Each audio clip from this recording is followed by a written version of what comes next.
Hi, everybody, and I'm thrilled to be here with you. I'm thrilled you are here with us. We have a really exciting program.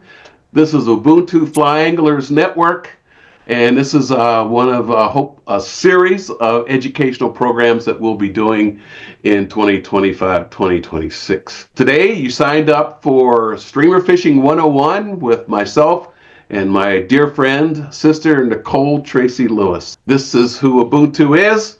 And we are a program under iFishiBelong. Along with Ubuntu is All Kids Fish and United Women on the Fly. Pictures of us together. This is the leadership team of Ubuntu. So who are we? Well, we were founded in 2023. I'm the co-founder along with my dear friend Carl Crawford down in Los Angeles. We're a group black and brown fly anglers, environmental activists. You can see here from across the country and Canada. We'll get into that a little bit in a second. We're committed to changing the complexion of the outdoors. Okay, changing the complexion of the outdoors by our activism, programs, opportunities we provide. We've got four major pillars in our mission. We want to grow future fly anglers, environmental activists who look like us. We want to make positive changes in the industry and environmental conscious organizations. We want to nurture relationships with others like you and sponsors and friends and allies. And one of our major goals and major missions is making the invisible of us visible through everything we do. Again, my name is Bob Bartlett. My preferred pronouns are he, him. I live here in Eastern Washington on the ancestral lands of the Spokane Confederated Tribes. Good evening, everyone. Je m'appelle Nicole Lewis. Je suis de Montréal. I'm from Montreal. I'm coming to you from the Algonquin Anishinaabe unceded territory of Ottawa, Ontario, Canada. Boozhoo, as they say in Algonquin. I'm happy to be here tonight and co-host this presentation with Bob. You'll be receiving a course evaluation after the presentation, and then the presentation will be recorded and there will be a link. And this is where you can find us on social media, the usual spots. So, all right, a presentation overview. So we're going to give you a brief history of streamers, equipment suggestions, leader examples, fly suggestions, how to approach a river, some still water considerations, fishing techniques and tips, casting tips. So what is a streamer? A streamer is a large fly used in fly fishing. It can be imitative or not. In the photo, you'll see an array of woolly buggers. I tied those for a friend of mine. They are streamers, but they're not big streamers, and some of them are weighted and unweighted. So basically, a streamer is considered a wet fly, but not all wet flies are streamers. So the history, it can be traced back to the 1850s streamers when they were first mentioned in the fishing gazettes. And it's considered to be a North American invention, and its origins can be traced back to New England, the cradle of North American fly fishing, the Catskills, and also Maine's North Woods. A classic streamer, the pinnacle of streamer flies were the 20s and 30s in Maine, where the Mickey Fin and the Gray Ghost were originated. The Black Ghost Featherwing streamer was designed in 1927 by a fly fishing guide by the name of Herb Welch. As well, Carrie Stevens in that area of the world, she was a hat maker and the spouse of a Maine fly fishing guide, and she tied many patterns, including the Gray Ghost. The famous woolly bugger that you saw the whole array of different woolly buggers in one of the first slides, created in Pennsylvania in the 60s. It's one of the most fished flies of all time. There are some people who say you can catch anything on a woolly bugger. There's the Guide Special, which is another streamer that has an interesting history. And apparently this pattern was given to Jim Warner by a local guide. The color combination imitates the coloring of a smelt. So streamers are now used in many forms in streams, rivers, ponds, lakes, and also, of course, the saltwater. They tend to be bigger than traditional baits, and they imitate aquatic prey like leeches, large aquatic insects, small fish. And some of the patterns are actually not imitative, but and some of the streamers now, there's a trend to micro streamers, which are still streamers because of the way that they move, but they tend to be tied in smaller sizes. That yours truly in the snow along the trail, stretching my favorite water. And I have it here because any season is streamer season. I often get that question, Bob, when's the best time to fish streamers? Well, for me, my dear friend Ron is on here, knows that I will fish them anytime. Anytime I can get the free flowing water, I'm going to fish. So any season. Why streamer fish? Well, I can tell you, and some of you probably have some experience with streamers, so this is not new to you, but it's easy to learn, first of all. At least I think it's so, and I think Nicole would agree with me. You want to target bigger fish. You don't have to worry about when you're streamer fishing to get that perfect dry fly presentation and make sure you get that drag-free drift. Not with streamers. That's not. Good time to learn is when the rivers are low and clear, because there's nothing like watching an alpha predator track down a big streamer and eat it. You learn how to think like a predator because you're targeting fish now. With streamers, you can do some prospecting, but those of us who are really serious about this don't spend a whole lot of time prospecting. We're thinking like a predator. Where would I be if I were an alpha? Where would I be for something that's going to jump on one of my relatives and eat it, right? And that's where you're going to go. So fish grabs are aggressive. No way around it. So I have a little video here. This was taken by Heather Hodson, who many of you know, Angie knows really well. We were together on a stretch of favorite water. So I was using a trout spay this day, one of my favorite rods, two-hander, was fishing ahead of me, and she was nymphing ahead of me, and she was catching fish. But this fish on the left, the picture over here that's the streamer, and that's the actual fish. Picture of the fish that she nets for me here in a second. Yeah. This is a typical looking box of streamers. I think Nicole has boxes filled with things that look like this, I'm sure. Big ones and small ones and things with legs. And I gave a presentation once and I showed this slide and someone in the audience said, "Why would you throw a fur coat in the water?" I was like, well, they're small birds, okay? When you're starting to collect your streamers and starting to fish with streamers, particularly big ones like these, a really good idea is to use the slotted boxes.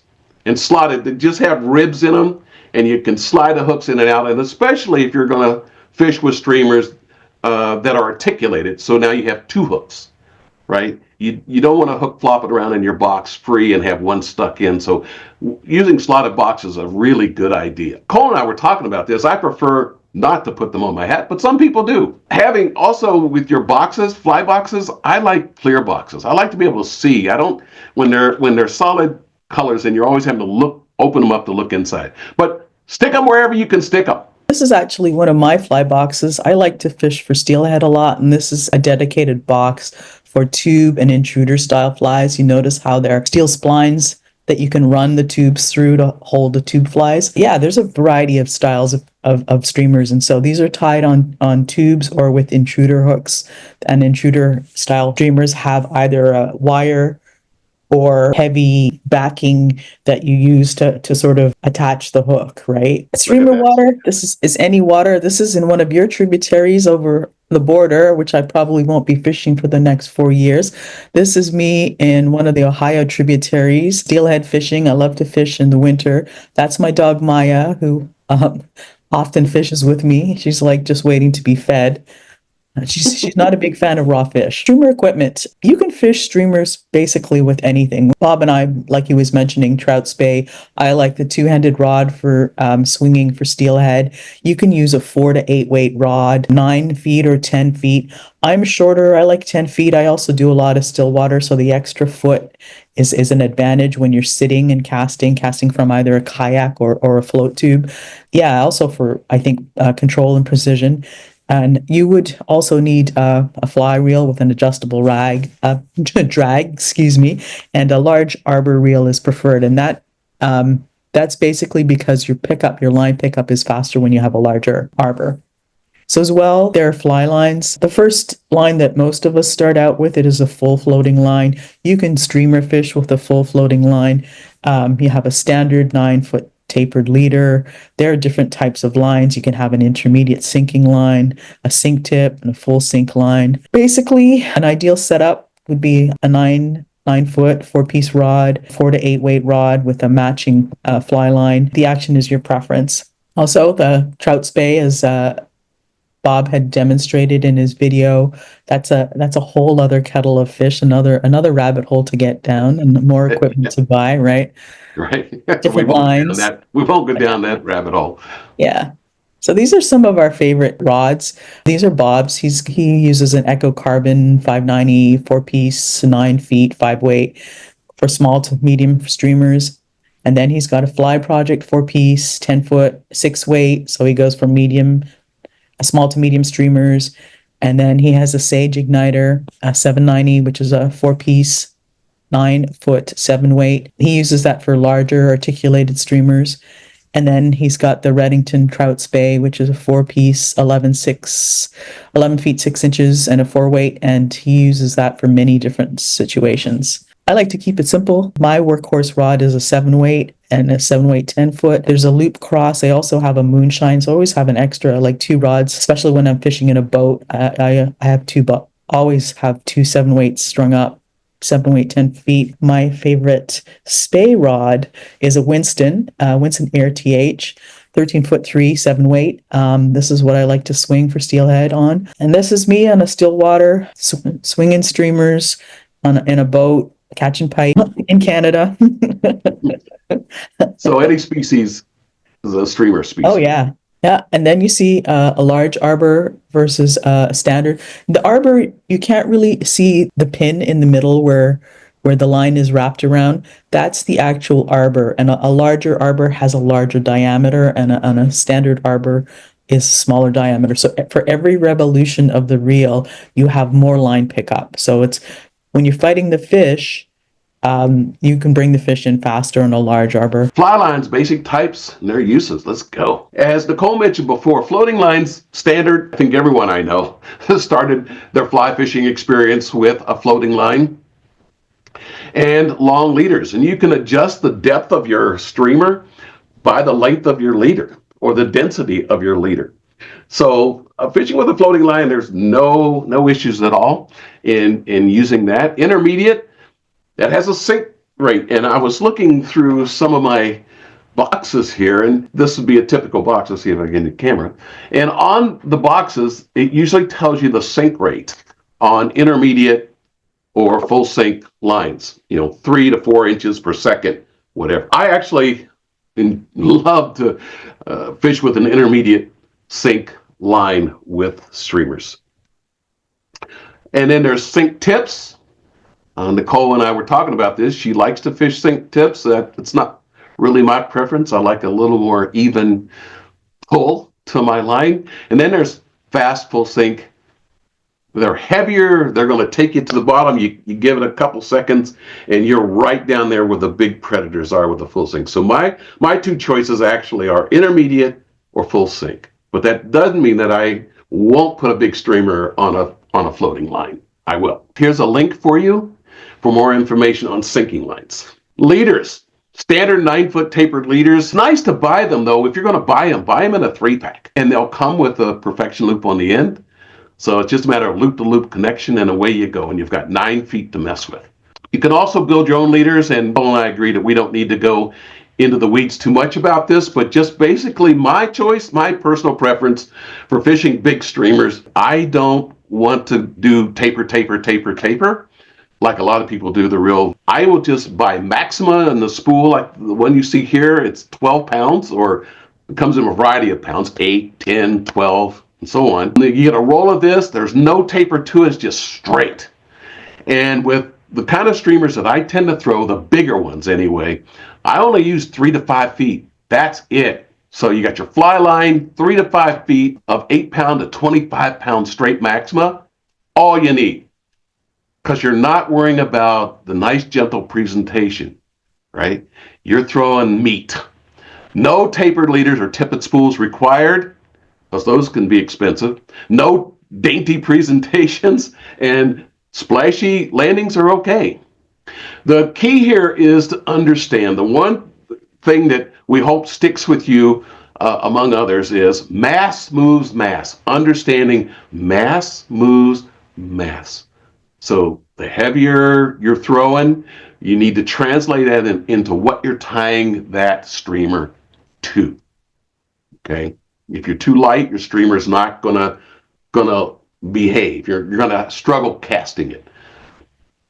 And Maxima comes in the different ultra green, clear, and chameleon. Each one of these has its own characteristics, as you can see here. But again, like Nicole said, I like to keep it simple.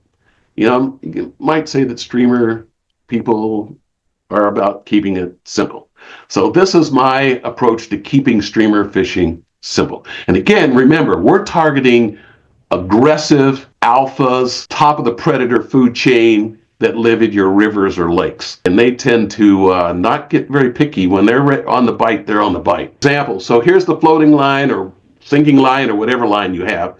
It just happens to be the picture. And then 3 to 5 feet, fly. And we'll go into knots in a minute, but a clinch knot, non-slip loop, straight to fly.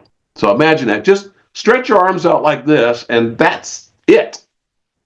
That's your leader length. I use this sometimes if people want to know, well, how do I build one? Well, this tells you that. But again, let's not go in the weeds on this. Just know that you can also build leaders if you want. 9-footers, 8-footers, whatever. You can build them, and this is a formula for building them. So sometimes, when it's cold and nasty and you're not fishing, you can go back and visit this particular slide. We mentioned knots. There are basically 3 basic knots that you need. So you'll see the clinch knot to attach your fly directly to your line, and then the non-slip loop is a knot that we love for streamers because there's a loop, so you have more degrees of freedom between your fly and the loop of your tippet. Those are 2 knots that you'll use in your fly fishing career: the clinch and the non-slip loop. There's the non-slip loop.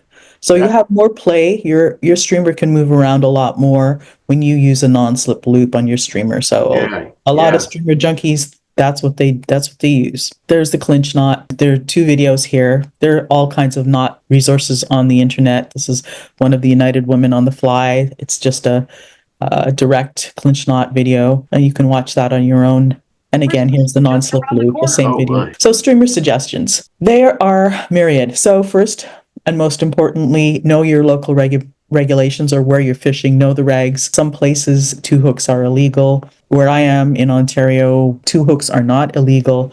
And in the still waters, I fish trains of 3 flies. In terms of size, 5 to 8. Actually, you can have some larger. I am here on the Ottawa River where this is musky country, and some of the flies are bigger than that. So this is like the extreme streamer is musky on the fly, and you can have some 12-inch, what I like to call wet sock flies. So they're extra large flies for musky fishing. So 8 inches for a musky fly is kind of, on the smaller side. So a large is considered 5 to 8. A medium is 3 to 5 inches, and a small is 1 to 3. And then, like I said, you've got the micro streamers, size 12 and 14, right? Hooks.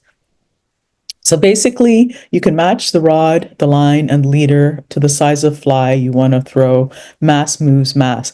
But I have to add to that, you can fish a bigger fly with a smaller rod, but you have to make a line consideration. You can use more of a shooting head type of line, and that opens up a whole other world on your small rod. So that's a whole other thing too as well. So there are some basic kind of tenets and principles, and then I like to say learn the rules, and then you can learn how to break them, right? And deviate and try new things, right? And this whole thing with the Scandi and the Skagit has had and the whole spay thing has had an influence on single hand and streamer fishing. And one of the influences is using these shooting headlines to get the most out of your smaller rods. So you don't necessarily have to have like an 8-weight rod to chuck streamers for bass, which is like when I started learning fly fishing about 10 years ago, that was like if you wanted to fish bass, you needed like an 8-weight rod, right? But no, you can do it on a 5 or 6, but you have a beefier line on your reel, right? This is a crawfish slide. Speaking of bass, this is a favorite of bass. We see a lot of crayfish here. So I'm on the Ottawa, but also we've got the Rideau that flows into the Ottawa here. So in Ottawa, we got a lot of urban fishing, and we see a lot of crayfish. I throw this into Spokane, actually. Nice. Well, a pattern like this. Yeah.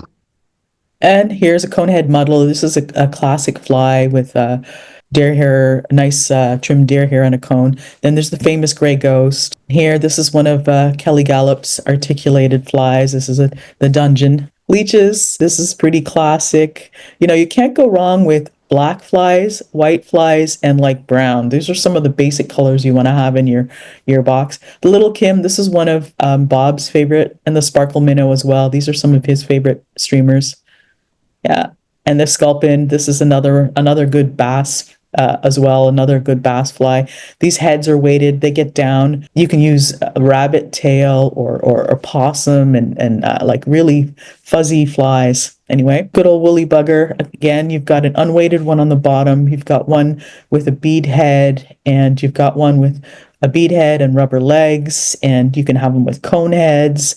The woolly bugger variations are just innumerable. This is a white-legged ghost, just like, you know, rubber legs, lots of white marabou, lots of movement both in the marabou. These are some of my favorite. Blaine Chocolate, this is his game changer platform.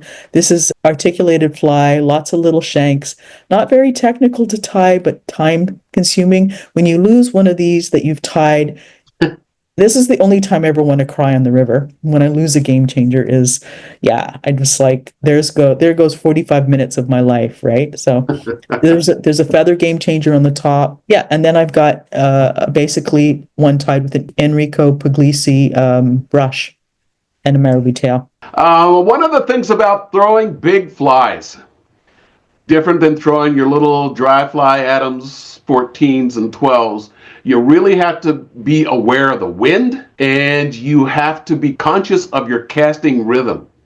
Because invariably, if you've fished streamers long enough, you've planted one of these in your face, your ear, your head, you pulled off your hat. The rule of thumb here, you know, big flies hurt. And so you need to, when you're throwing something big like this, you need to be aware. We're fishing barbless. So this fly it'll sting a little bit, but it'll come out. If that had a barb on it, that's a trip to the emergency room. So big fish behavior, as I said before, and this is all about, you want to go for bigger fish, okay? Nothing wrong with catching a lot of fish. I love catching fish. But over the past 15 to 20 years, I've kind of focused on, I want the aggressive feeders out there. So big fish tend to hang close to the bottom. And again, you saw those fish skull heads. That's going to take your fly right to the bottom. And they're looking for a big meal. Fish don't get big chasing little bugs. They get big because they are opportunistic. When they're going to chase something, they want to make it worth it.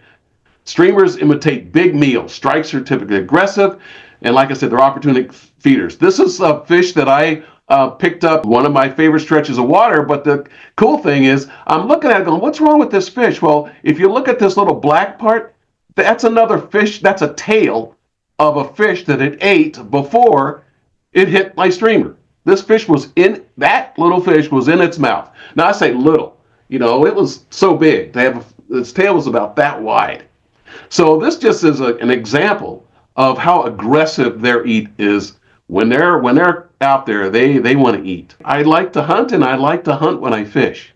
So when you're really out there looking for those alpha predators, and you got a box full of streamers, you're going to cast less than you might normally cast, because again, you're looking for fish this size versus others. So you're going to hunt more and cast less.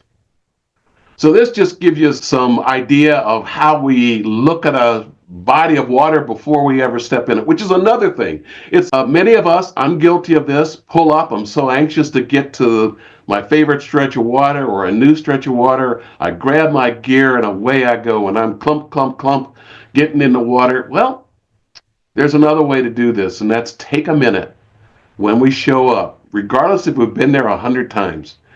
Take a look at it, because it's likely changed since the last time, and read the water. Learn how to read deep water with smooth, uniform currents like the arrows here, or eddies, back eddies, or around, you know, what obstacles are out there? Is there a log on the bottom? Can you see stuff protruding above the surface? Because big fish are going to ambush that streamer. So knowing how to read water is really important here. It always makes me think of one of my favorite stillwater gurus, Phil Rowley, who's also Canadian. I think it just applies. And he said, think like a fish. And what a fish is looking for in this diagram is comfort, food, and protection. Those are the three things, to think about. If you're a fish, where do I want to be in all of this, right? So just as you approach the river and you look at the current as well, but also thinking about the fish and what the fish is looking for. And there's all kinds of ways to fish streamers. You can dead drift them, you can strip them, you can swing them, you can throw in a big upstream bend and downstream bend. Now, why this is important is because, and this may be going into the weeds a little bit, but why it's important is depending on the type of streamer you're throwing, what you're imitating should dictate how you fish it. And what I mean by that is, are you throwing a big articulated streamer? Do you want it to fish head first? Do you want to fish it head first? Or do you want to turn it and fish it upstream? You want to fish it downstream, or do you want to fish it upstream? So that's the mend. Do you throw a big upstream mend in, you can turn that fly around, or you throw a downstream mend in, you got it going head first. But that's something that comes into play here because those big fish are going to attack food the way they are used to seeing it. Okay? Is this a wounded fish behaving funny in the water that they'll eat? Then you fish it that way. So you got to look at your streamer and know a little bit about what is the streamer imitating to know how to fish it. So there's nothing wrong with dead drifting a streamer. Now you can use a strike indicator to do this, or you can high stick it, but just dead drifting a streamer works fine. So your current, right, it's just taking it downstream head first. And you're not doing anything to it. You're just letting it move on its own in the current. That's called dead drifting. Or you can fish it this way, where you start stripping back towards you, right? So you get your fish coming up on this guy here, and there's where your line is. There's you doing a jig strip, a jerk strip, or a jig strip. A jerk strip, one of my other streamer junkie friends say you can always tell how experienced the person is fishing streamers by how they're fishing it. So forever, I was that guy who would fish a streamer by just doing the straight back, the typical strip, sometimes change it up a little bit, but direct strip. Folks that do this for a while understand that letting your rod do the action is far better, right? But if you see with someone just out there stripping back, take into consideration that they might be new at the game. But if you see someone out there really working their rod tip, one thing else that wasn't mentioned, but it's important to understand, is streamer fishing really came about from lure fishing. A lot of the techniques came from people who were pitching lures. And if you ever watch the bass fishermen, they throw it out and they're doing this with their rod tip. They're making that spinner, that jig, whatever they're throwing, move around. Same principle applies to streamers. So jig strip, you allow it to descend, then you raise your rod tip, and then you let it go back down. So you're doing this with your streamer, getting it to go up and down in the water. We're jerking it. You're getting it you're wanting it to look as alive as possible, or dying, or like something natural in the water. So this just gives you some 90 degrees, 73, 45. If you've been fly fishing a while, you know the angles of approach to casting your dry fly. The same principles apply to casting a streamer. It's all about how you want what the streamer is. First of all, start with what is it imitating? Is it imitating a fish, or is it imitating a leech, or is it imitating a crawfish? All of those things swim and act differently. So here's a video with Nicole, and to demonstrate the jig strip. So those are her feet and the hat. Got the GoPro on your head. Listen, you can hear her line coming through. You can hear her line coming through the guide. That's a sinking line I'm fishing there. This is on the St. Lawrence River, big water, last spring. And those strikes are crazy. These are big fall fish, specifically targeting fall fish on the fly. My first time fishing for fall fish, and they're pretty amazing. Another one of our undersung species, right? They take flies like you wouldn't believe. Yeah, they look like a big minnow. They got big scales. You see a big silver guy. So that's your strip set. Notice when she sets, she pulls straight back toward her body because you want, in streamer fishing again, you want your line to be straight, your rod tip straight, so you can make a direct pull. If you try to, what we call trout set with streamers, you're likely going to lose the fish. Technique overview. Start close. You hear that all the time, and I'm as guilty as anyone. Like I said, I don't want to start close. I want to get to where I know there's a fish, but starting close can be effective. Instead of putting your boot in the water, drop your fly in the water, close. Think like a hungry fish. Dead drift or swing streamers through riffles and pools, depending on the water temperature, which again is a little bit going into the weeds, but these fish will hang out in riffles sometimes, especially when the water temperature is up. Fish flashy streamers on bright days. This is something Nicole and I talk about this all the time. This is the way I learned to do it. I don't always adhere to it, but bright days, bright flies like that. The flashy booger or whatever, those big white patterns work great on bright days. Maybe it's because we just keep fishing them. And then dark flies on dark, cloudy, rainy days. Fish streamers, you can fish them in lakes or ponds. Strip and twitch retrieves. Strip sets are ideal. And that takes a little practice because all of us started out likely fishing dry flies and we're used to the dry fly set.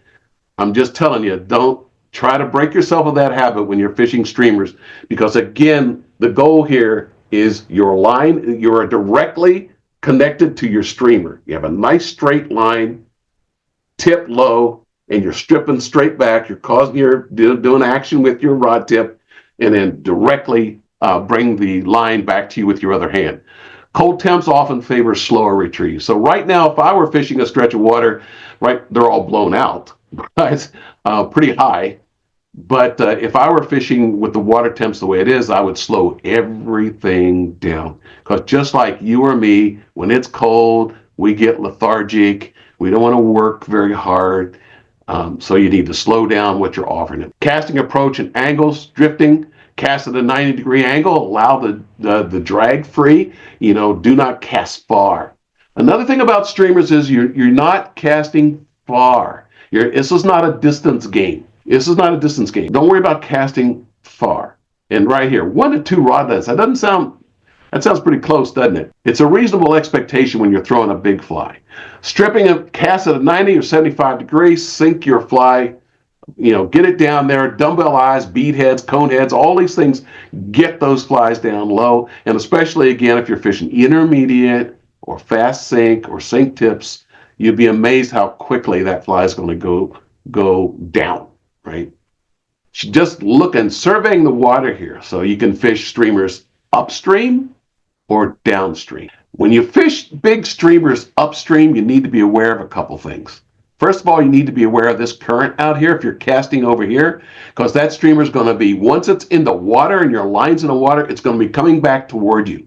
So you need to keep up with that fly. It's a little more work. Downstream, not so much. Actually, my preferred method is in between. I like to pitch across and then turn around and come back. I like to pitch across and turn that fly around and come back. Again, across and down. This is sort of a steelhead swing technique. Again, the current is something to keep in mind too. I think, especially when you're swinging flies for steelhead, we're looking for a walking pace, and an upstream mend will slow down your fly, and downstream mend will speed up your fly and the swing. So typically we look at, the standard sort of angle is about 45 degrees, but it's going to depend on your current flow and what type of currents there are between you and the area that you want to fish. So that's just sort of a basic approach. Here's me swinging one of your usual beautiful tributaries. Some of you, if you fished the Ohio tribs, you'll recognize this. This is my guide, Jeff Liskay, super guy. That's what you want to hear. That's why you fish big streamers. You want to hear this. that slob. Woo! She doesn't get excited or anything. Nicole doesn't get excited. Sounds like Angie out there. Woo! You see the same sort of approach. Number 3 is like almost right across. You can swing down. And again, if there's a faster current, you might want to swing at more of an angle. And then right down below, you can do a hang down as well. Yeah, and the current, you see the current. So casting with a streamer, again, you're casting, you tend to cast bigger flies. You don't want to be false casting like you do when you're fishing a dry fly, and you know some of your false casts are used to dry the fly often. So you're just there moving your wand back and forth, and people think that's what fly fishing is, right? Because they just see you there on the river waving this wand back and forth. There's also pick up and lay down casts or roll casts. That's a good technique to keep your fly in the water and use that to your advantage as well. You want to might use something called a Belgian cast, which opens up your loop. So you're not going to be having these, beautiful, tight, classic loops with some of these streamers. You're fishing a bigger entity. Usually the dry flies are fairly small and weightless, often casting on a downstream approach. And again, always wear a hat. And I like my hat with the GoPro on it, so I can get footage for you to put on YouTube. And this is another pike on one of my my local waters. Yeah, I'm still chasing the muskie on the fly. Streamer summary. Like Bob said, it's easy to learn. You can use any rod and reel line combo. Short leaders, I think the only exception to that would be if you're fishing, you just have a floating line and you have a deeper pool. You might want to fish a bit of a longer leader for your fly, but basically the conditions will dictate that. Anytime is streamer time. Warm and cold water species, like you saw, and pike and fall fish and bass and trout. Big fish live and eat close to the bottom. Smaller fish, they like crayfish, sculpin, leeches. Remember, stay close when sometimes even before you get into the river.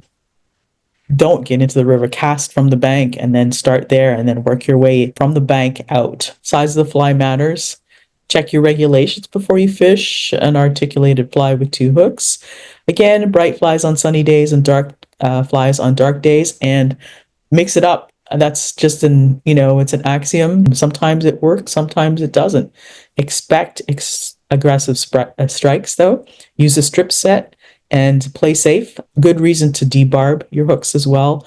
Pinch the barbs, wear sunglasses and a hat, and try to keep your casting on a straight line path so you know where your fly is going. No fancy stuff. Minimize the false casts again. So what's next? Well, as Nicole mentioned in the beginning, there's so many resources out there now that did not used to exist.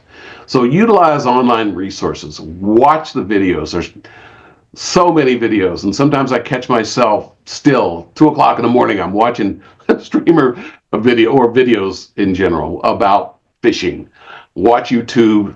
Join a club. One of the best things you can do for yourself is join a club and just hang around other people, and you'll get to know who the streamer people are, who the Euro nymphing people are. One that's not on here that is also very, very important is everywhere. I'm sure there's a fly shop within 100 miles of where we live. My preference is the mom and pop fly shops, they call them, right? Locally owned fly shops. And I can tell you that many of them are struggling now, and they're going to keep struggling because of the way things are. But frequent fly shops and talk to them. That's why they're there. Well, that's why you would go to a fly shop rather than a box store and just pick up a fly rod and some flies. You can do that, but if you start getting your information from a fly shop, it's priceless, because they're going to tell you. That's why they're there. Always buy something, even if it's something little. It's just my practice. Even though I'll go in and I ask 100 questions, I don't want to leave unless I've actually spent something. So I'll buy some hooks or I'll buy something. And then mostly go fishing. I can remember my own transition to where I dedicated myself to streamer fishing, and I got blanked a lot, I gotta say. And most people do. It's a learning curve just like any other style of fishing. But if you really, really commit yourself to it like anything else, and you read and you watch the videos and you go fishing and you stick to the plan. I remember I had to do this with my two-hander, because I would struggle with with spay casting, I would take it on trips and leave it in the truck. I'd take my rod all rigged up with a fly on it, and I'd leave it in the truck because I'd pull out Old Faithful, right? I'd take Old Faithful, go down there, and that's what I'd fish with, and I'd come back, and there's my spay rod sticking right where I put it that morning. Well, then I finally decided I'm not taking any other rod. I'm going to take my spay, and I'm going to make it work. And so it's just a matter of doing it and doing it. Couple books worth owning. Strip Set, George Daniel. His books are really great, lots of illustrations. And of course, the GOAT, Kelly Gallup. He's in Ennis, Montana. We had a question before about the muddler minnow, and I wanted to recommend another book, and that's a Don Gapin fly, and that's from 1936. And there's a book, I think it's called The History of Fly Fishing Through 50 Flies, and it's written by a fellow, and his wife does the illustrations, and they're like they look like colored pencil illustrations. They're quite beautiful, and it's a really nice book, and it's a really nice kind of book to read about. They take you from like the beginning of fly tying to sort of more modern flies, and it's a nice little sampling of flies. And I'd used it to sort of guide me leading fly tying sessions for my club, the Ottawa Fly Fishing Society. So another recommendation, but more about the history of some of the flies, and not all of them are streamers, of course. It's interesting. The muddler, like you say, the woolly booger. Before the woolly booger came along, I used to fish the muddler a lot. Matter of fact, I have pictures of muddlers stuck in the lips of fish back in the day. They're fun to fish. And they're very simple. They have a cone and feathered little deer hair, and away you go. And I love to see them in the water. I tend not to fish them as often as I used to, but it's good to build your library. A lot of us spend a lot of money on reels and lines and rods, but it's also important to pick up a book now and again, and especially when it's not the perfect time to be on a river, where you can just relax and you can learn so much. George Daniels, I like them both a lot. And there's volume 1 and there's volume 2, but you also learn when you get to know people like Kelly Gallup and George Daniels. They have developed techniques over the years of streamer fishing that not fit for the beginner. You have to be at a certain skill set to try to fish the way they fish, but they are both big fish junkies. Bob, we have a question from Tony. She said, I'm still confused with the upstream cast as opposed to a cross or downstream. Doesn't the fly act unnatural until you can create tension on the head of the fly after it drifts more downstream? No, wait a minute. Let me see if I was following that. Well, what I was trying to illustrate by the upstream is depending again on the fly you're using as to, and maybe I could grab one here real quick, just a second.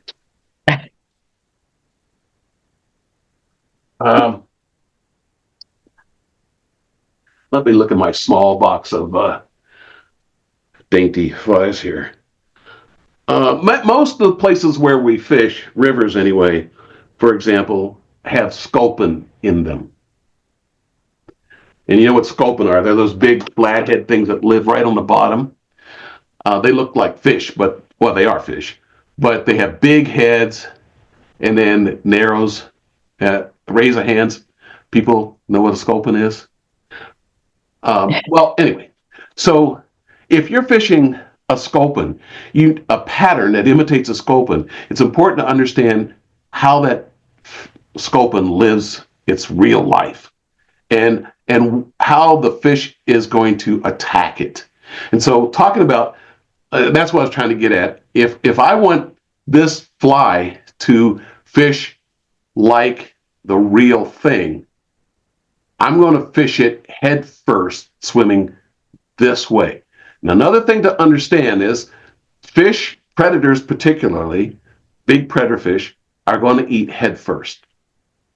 Because they know from experience that if this was real, right, it would have a spine here coming out the back, regardless of the species, and spines on both sides. So they know if they eat it from the back, from tail first, they're going to get stuck. That fish is going to get lodged in their mouth. They're not going to be able to swallow it easily. They'll still do it, but I'm just saying from their own lived experience, they're going to want to eat this fish head first. So I want to fish this particular pattern swimming this way. So I pitch a downstream end. If I'm fishing it upstream, it's going to go naturally. It's going to come to you naturally. Yeah, you're right. I think I'm hearing you. It's going to come to you naturally, but you want to keep tension on it. Tension, tension, tension. You don't want there to be a loose connection between you and this fly coming at you downriver. Okay, so you have to keep up with the fly. If you pitch this across this same pattern, do you want to turn it or not? Do you want to turn it if it's coming this way? Now you're hoping that that predator is going to see it from the side. It might hit it from the side, but it's more likely to turn around and eat it head first. It's all a matter of which way, in my opinion. It's a matter of what you're trying to imitate, how it acts naturally, whether you want to throw an upstream end or a downstream end. If you're fishing it across, it all matters what you're throwing. So, okay, wait a minute, real quick, hang with me. So here's a,